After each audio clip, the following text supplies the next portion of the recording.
I used to think my life was a success story. My name is James, and I had built what seemed like the perfect life. A career in IT, a small, cozy house in the suburbs of Seattle, and a wife who supported me through everything. Lauren was my universe, my inspiration.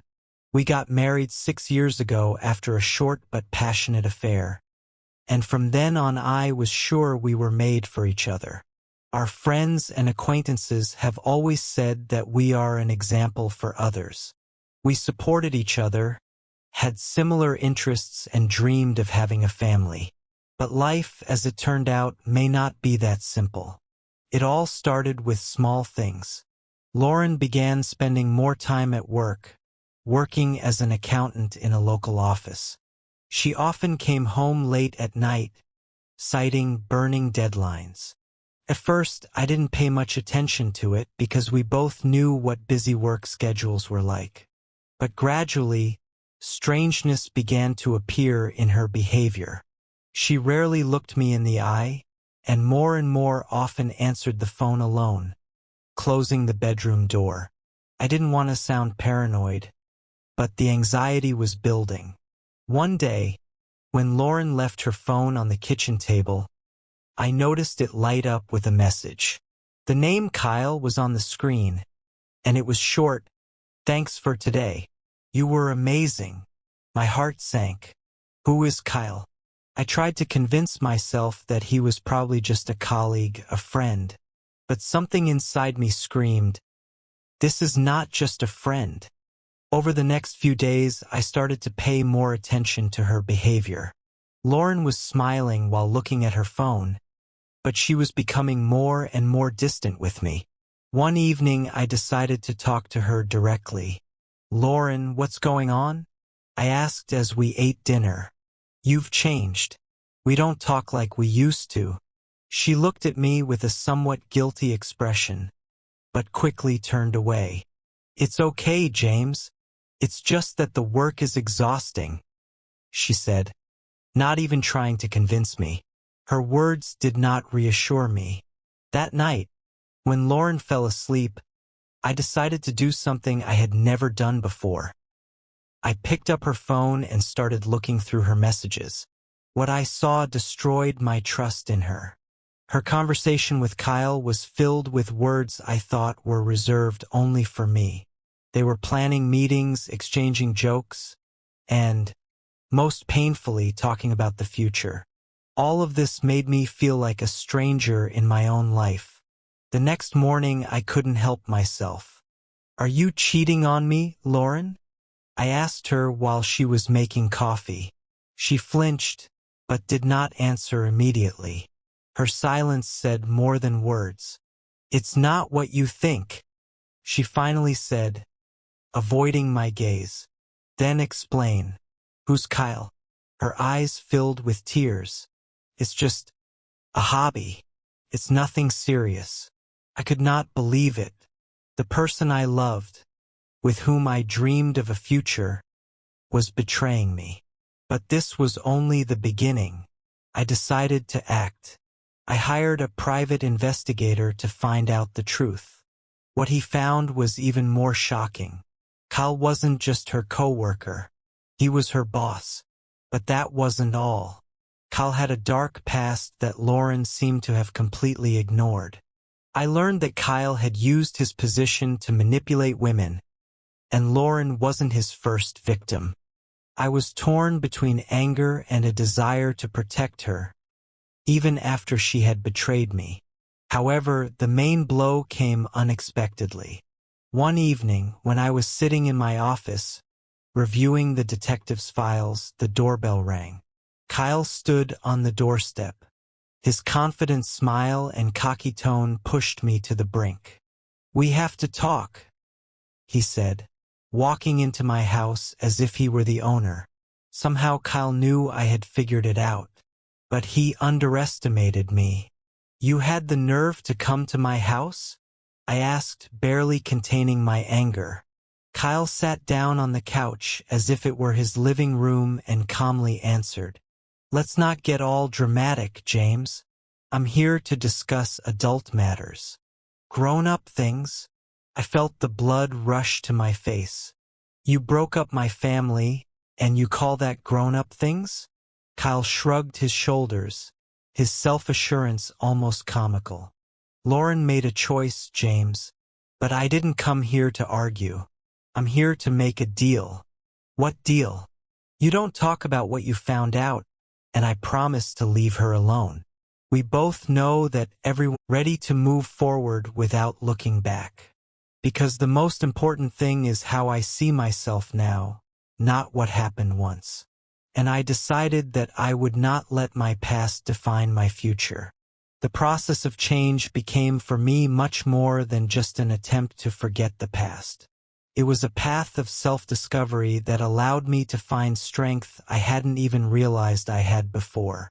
With each new step, I felt more and more confident, and most importantly, free. Free from the past, free from the feelings of betrayal and pain that had held me captive for so long. My new path began with accepting my own mistakes. All those moments when I blindly believed that she would change, when I tried to turn a blind eye to her lies, now became part of me, my experience, but not my defining feature. I realized that sometimes we cannot change others, but we can change ourselves. And this is the most powerful step. As I continued to move forward, my surroundings also changed. People who were once just acquaintances began to become true friends. I started to have a new attitude towards what was important in human relationships. I no longer tolerated lies, but I also learned to forgive not for others but for myself. I no longer allowed people into my life who did not value me. But at the same time I opened up to those who were ready to be there for me, regardless of the circumstances. After a few months of such changes, I felt ready for a new stage. I changed my job, started new projects, and even started traveling, visiting places I had never dreamed of before. Not only did I change my external environment, but I also began to find answers to the questions that had tormented me before. It turned out that freedom is not only about getting out of a relationship, but also about being self-sufficient, independent of what other people think about your life. And then one day, a few years after all that happened, I received a letter from Alice. My first reaction was just to laugh. I was in no hurry to open it. She had no more power over my emotions. But curiosity won out, and I read it anyway. She apologized, wrote how sorry she was for everything that had happened and that she had changed. She even mentioned that she felt like she lost a part of herself when she chose her path. This letter was the last moment of my connection with her. I realized that I didn't need to forgive her, because I had long since let go.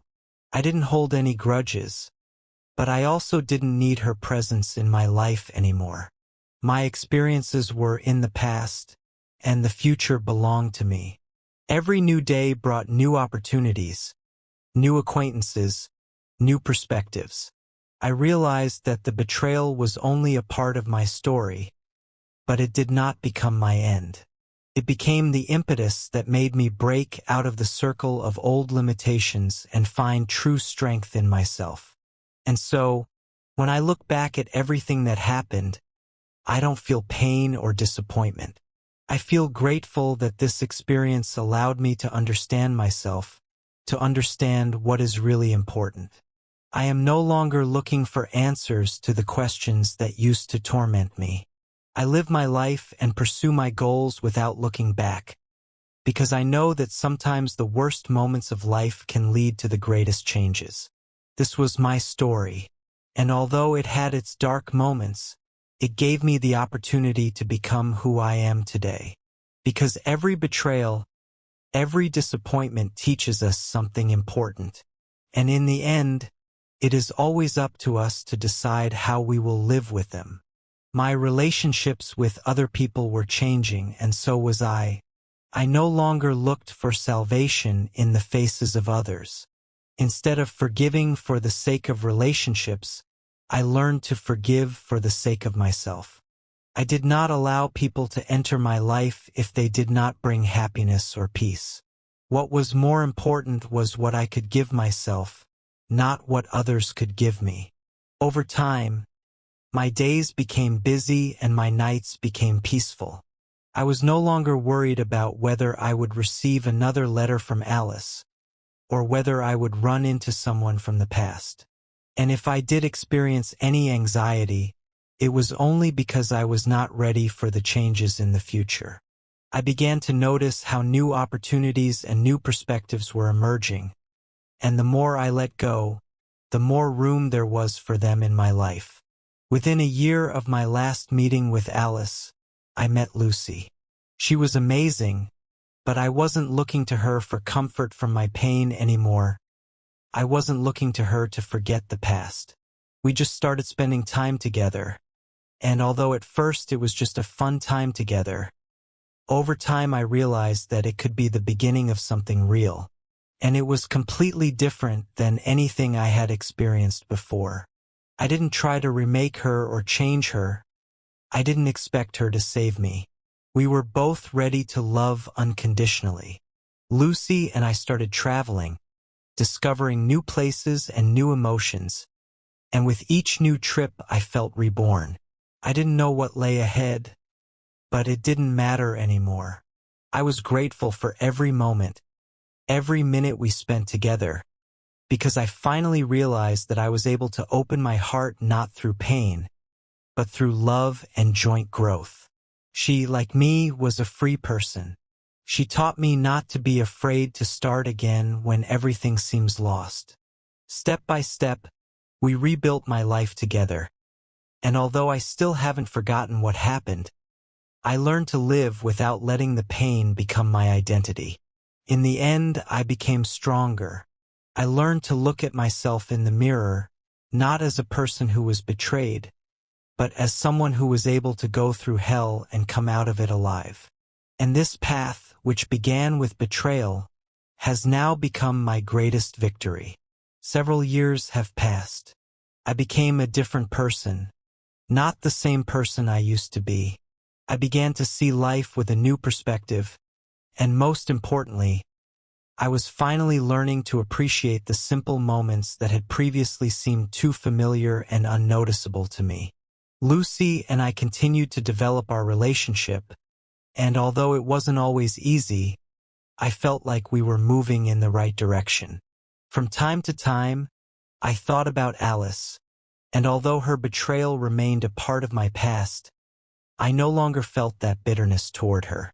Instead, I simply saw her as part of my journey that eventually led me to who I am today. My heart was no longer filled with pain or resentment. I found peace within myself, and that was more important than any forgiveness I had ever sought. Things got even better with Lucy over time. We discovered many new places, met different people, and I realized that true love had nothing to do with idealization or fear.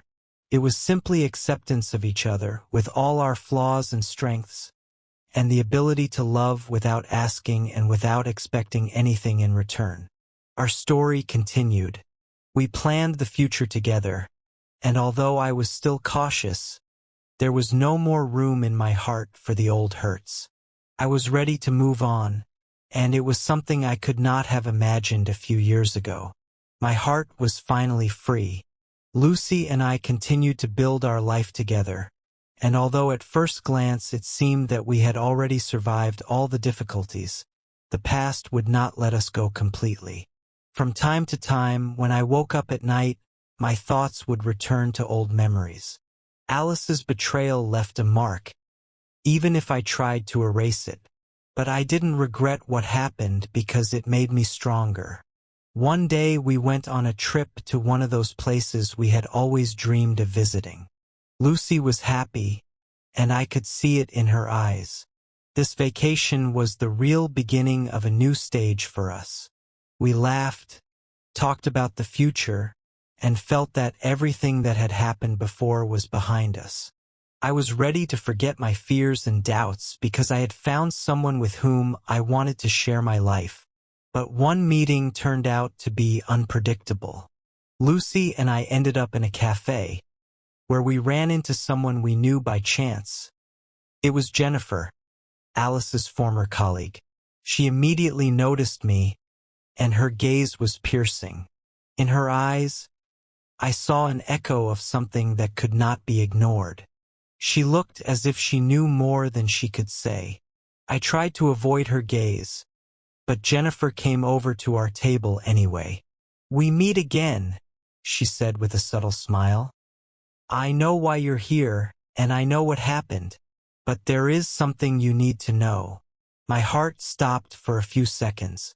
I looked at Lucy, who was so surprised that she couldn't even say a word. "What are you talking about?" I asked, trying not to let my voice betray my panic. "Alice wasn't what you saw," Jennifer replied, looking at me with deep mystery. "And everything that happened then was just the beginning. She took something important from me, and I have to get it back." These words sounded like a blow. I couldn't believe that Jennifer was suddenly remembering the past. But the more I listened to her, the more I realized that she was trying to point out something that remained in the shadow of my understanding of everything that had happened. Lucy remained silent, but her gaze became so serious that I realized that she also felt that it was not just an accident.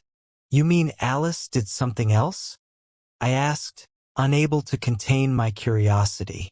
"Yes, but I'll tell you about that next time," Jennifer said as she walked away. I sat there, stunned by her words. What did it all mean? That Alice had taken something important away? And what did Jennifer mean by, "I'll see you again"?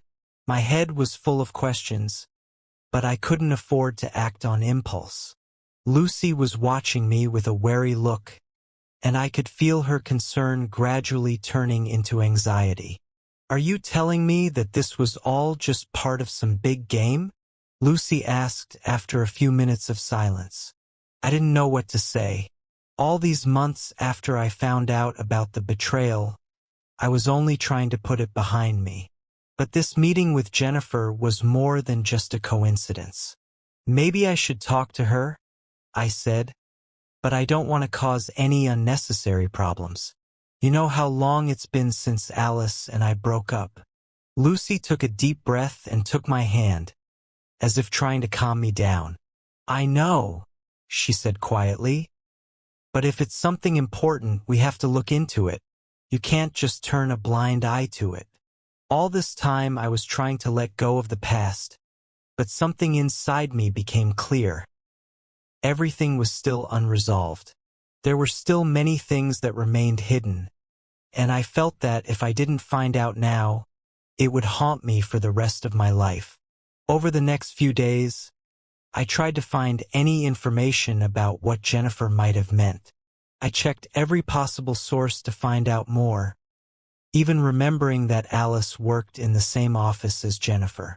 But there was no clear evidence. That's when I decided I needed to talk to Jennifer in person. That evening, I sent her a message asking if she could meet up.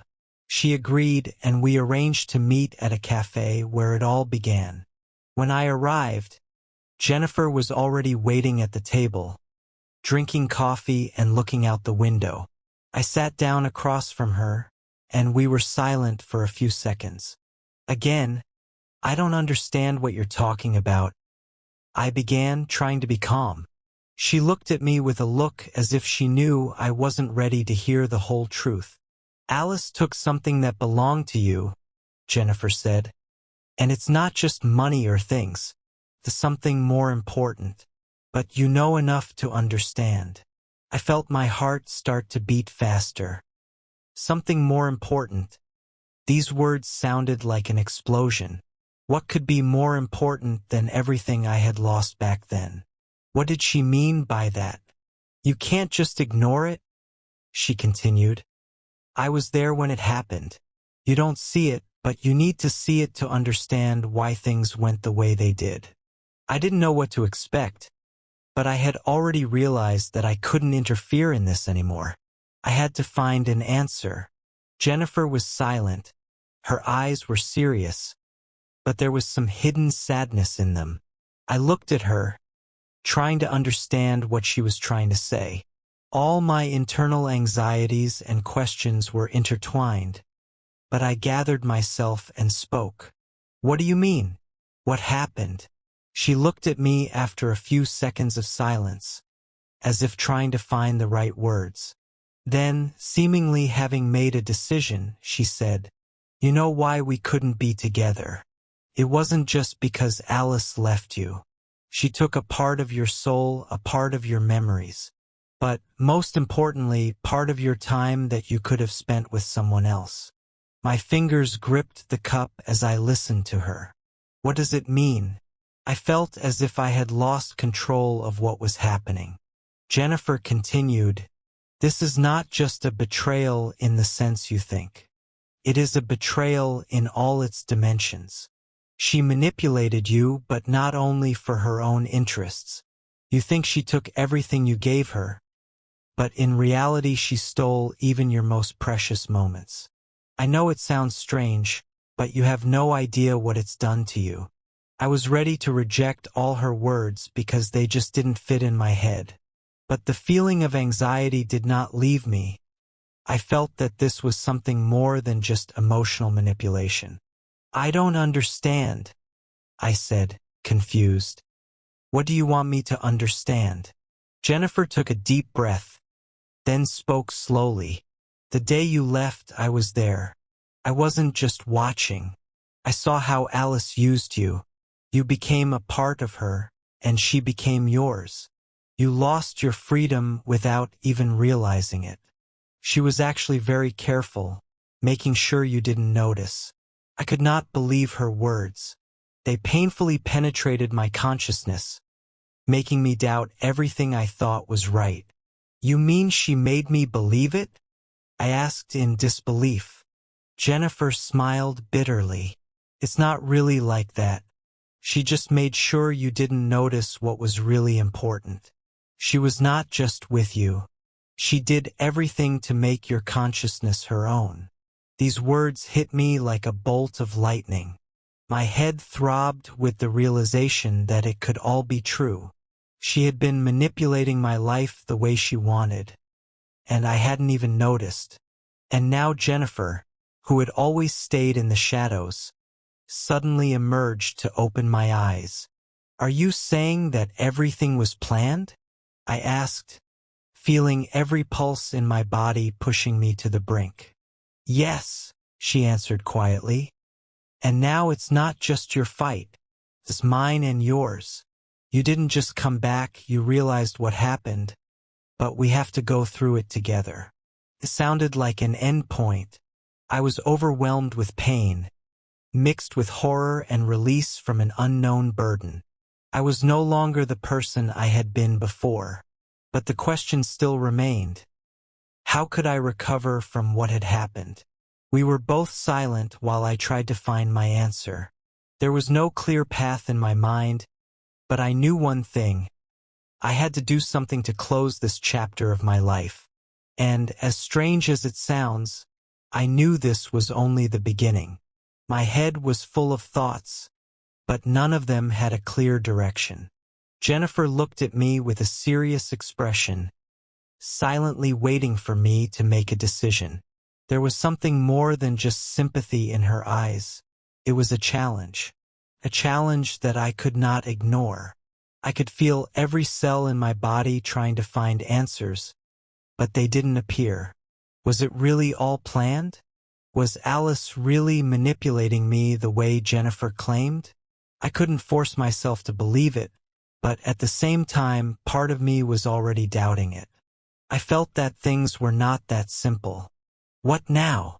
I finally asked, trying to find the strength to take the next step. Jennifer tilted her head slightly and looked at me with sadness. You have to reverse it. You have to not only stop it, but you have to bring out what is really going on. You can't just keep living with this shadow on your soul. I looked at her and realized what she meant. She was right. I couldn't let things stay the way they were. I couldn't afford to leave it in the past and just move on as if nothing had happened. It wasn't just a matter of betrayal. It was a matter of losing control of my life, and I had to get it back. "I'll do it," I said confidently, although waves of doubt and anxiety were still raging inside me. Jennifer smiled slightly, as if she knew I would come to this decision. She didn't say anything else, just nodded. "I will be with you, but you should know that it will not be easy. It's not just a matter of putting things in their place. You're involved in something much deeper than you could have ever imagined." I did not answer. Her words echoed in my mind. All those months, even years, that I had spent deceiving myself, trying to live in my little bubble where everything was fine, where my wife wasn't cheating on me, where Alice and I were real friends, where everything was simple and clear. But now I saw it differently. All those years of my life with Alice were just a mask. She wasn't just betraying me. She was using me for her own purposes. I was just a tool in her big game. And now I had to get out of that game. Rising from my seat, I looked at Jennifer, who remained seated at the table, her face calm, but her eyes held more than just emotional support. She knew that this was not just my battle.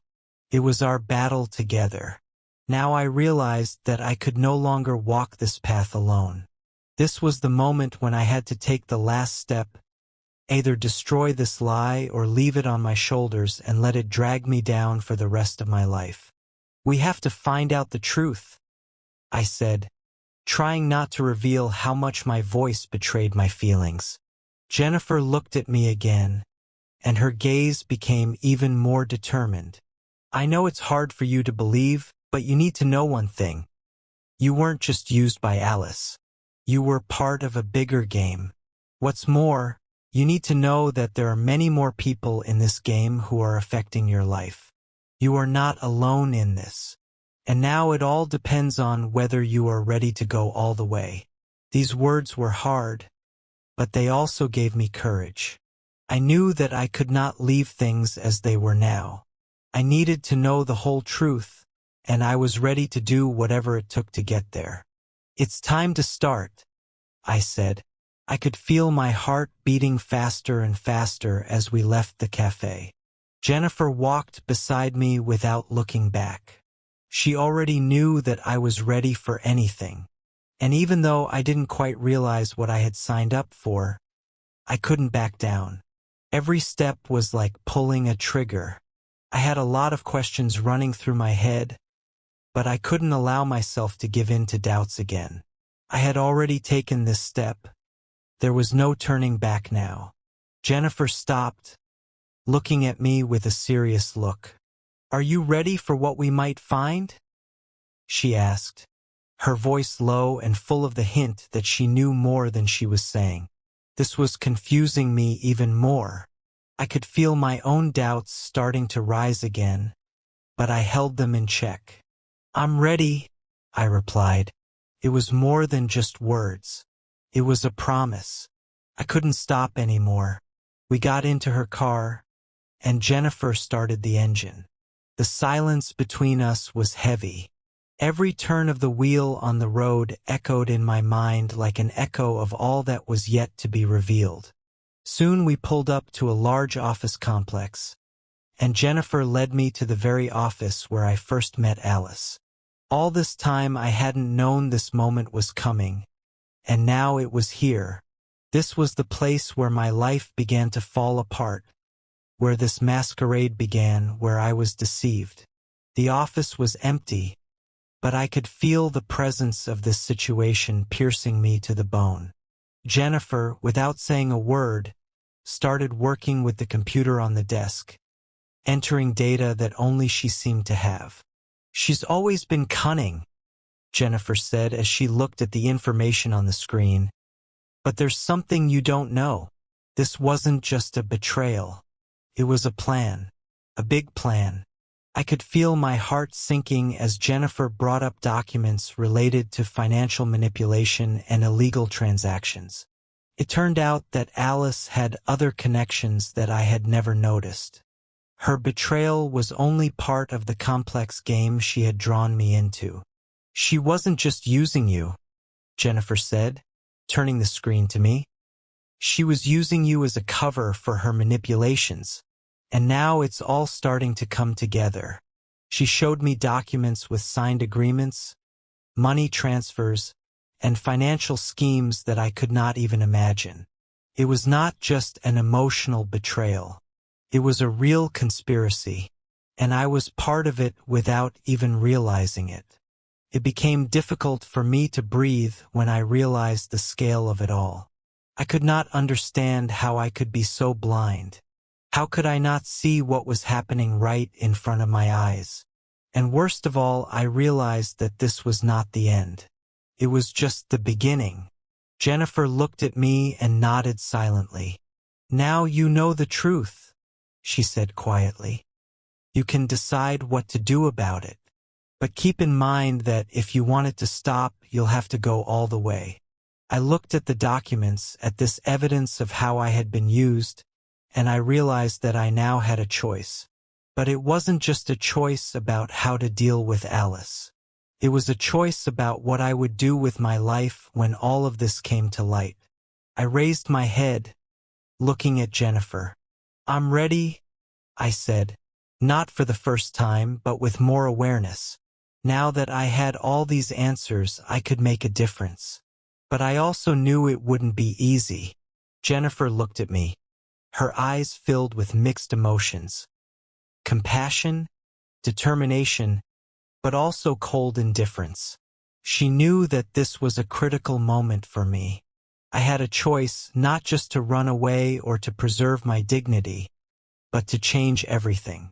All those months and hours I had spent searching for the truth had finally led to this. I was on the verge of changing my life forever.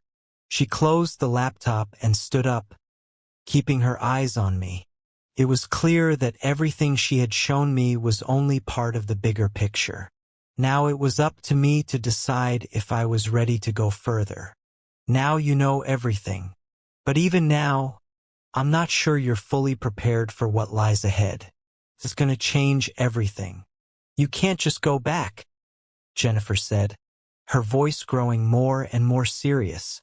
"If you want to do this right, if you want to stop all of this, you're going to have to make some hard choices." I could feel myself being overcome with fear.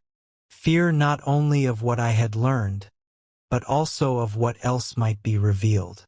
I had no guarantee that this plan would work. I had no confidence that I would be safe if I really decided to go all the way. "What do you want me to do?"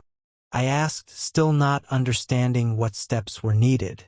Jennifer was silent for a few seconds, counting every word. Then, with a cold expression on her face, she said, "You have one final task. If you want to break this chain, you'll need to go to the people behind it all. You have to get to the very top. And it won't be easy." I nodded. My heart was pounding in my chest. I could not afford to be weak. If I wanted to regain my dignity and find a way to justice, I would have to go all the way. Jennifer stood up and took a briefcase from the table. Opening it, she pulled out several documents and handed them to me. "That's all you need. Are you ready?" Her voice was low with emphasized tension. I grabbed the documents, feeling their weight in my hands become heavier than I could have imagined. They were my passport to this world, a world I had no idea about until today. I looked at Jennifer, her eyes never leaving me, as if to check if I was really ready. And I was ready. "I'm leaving," I said, "and I'm ending it all." She nodded, her face reflecting respect for my words. But she knew that my journey was just beginning. She was part of this world, but I was new to it all. "It will be dangerous," she warned. I did not answer. I knew that this was the only way I had left. I could not go back. A few minutes later, we left the office and I walked to the elevator. Jennifer stayed behind, and I felt that her presence was no longer so important to me. Now I had my goal, my plan. If I had any hope of a quiet life after learning the truth, I now knew that this was no longer possible. Now everything would depend on me. The elevator went to the top floor, and I headed for the office where it all began. This path did not promise me ease, but I was no longer afraid. I decided to go forward despite all the obstacles. When I entered the room, I had no doubts. I was ready to face the man behind all these manipulations.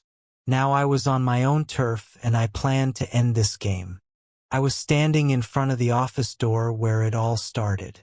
My heart was beating fast, but I gathered myself again. After all these months, hours spent investigating, after clarifying every detail, I was finally here at the last stage. My inner fear was mixed with incredible determination. I knew that right now my actions would determine my future. Everything I had done before had led me here, to this moment, and I could not stop. Remembering Jennifer, her words, and the documents she had given me, strengthened my confidence. I opened the door. My eyes instantly got used to the bright light of the room. The office was luxuriously furnished, but more importantly, this space looked like it belonged to a person who could change fates, who could do great things. And it was here that I had to put the last pieces of the puzzle together. At the table was a woman I did not recognize, although her expression was familiar. It was Sophia. Like a mystery, she appeared and disappeared, like a face that always remained in the shadows. "I knew you would come," she said calmly, looking up. I couldn't read her emotions, but there was no anger or fear in her voice, just cold confidence. "It's over," I answered, trying to hide my inner struggle. "I'll do it, Sophia. It's over now." She slowly stood up, looking at me again. There was a kind of bitterness in her eyes that began to clarify everything I was feeling. She knew more than I could have ever imagined. "Are you sure?" she asked, taking a step toward me. "Do you really want to know the whole truth?" I did not answer. I just looked at her, ready to hear everything she had to say. All those months of despair, trying to figure out what had happened to my life, it was all making sense. Sophia took another step and handed me the package. I pulled out several documents that I knew were the last piece of the puzzle. "You should have had these documents in your hands a long time ago," she said, and I felt all the pain and disappointment of what I had been through come back like waves. But even when you do, you won't understand everything at once. You'll be trying to figure out why it happened for a long time. I was silent. Now it was no longer just a fight for the truth. It was playing with fire. I realized that even if I found out what I needed to know, it would not bring any relief. I opened one of the documents and its contents immediately struck me. All the people I had worked with, my colleagues whom I trusted, they were all part of this game. And now I had a black card in front of me. A card with all those who were behind my suffering. Closing the papers vulnerably, I looked up at Sophia. She looked at me with understanding, but her eyes were full of the same fear I had felt for a long time. "Now you realize," she said quietly, "that there is nothing you can take back. The choice has been made." I knew that my role in this world had changed. I was no longer who I used to be. I had become part of the system, and now my mission was complete. I could not change what had happened, but I could choose how to proceed. I gathered my documents and went to the door. The first step was a step towards my own freedom, but at the same time it was a step into the unknown. There was only one question left: what would happen next? My goal was accomplished, but that didn't mean I found peace. I took the last step through the door, and without looking back, I left behind this office, this world in which I no longer had a place.